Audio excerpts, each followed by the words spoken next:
గుండెల్లో గాయమేమో చల్లంగా మానిపోయి మాయ చేసే ఆ మాయే ప్రేమాయే.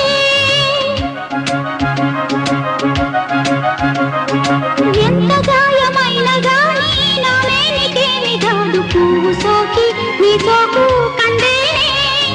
వెలికి రాని వెర్రి ప్రేమ కన్నీటి ధారలోన కరుగుతున్నది. నాదు శోకమోపలేక నీ గుండె బాధపడితే తాళనన్నది. మనుషులెరుగలేరు మామూలు ప్రేమ కాదు అగ్ని కంటే స్వచ్ఛమైనది. మమకారమే ఈ లాలి పాటగా రాసేది హృదయమా. ఉమాదేవిగా శివుని అర్ధభాగమైన లోన నిలువుమా.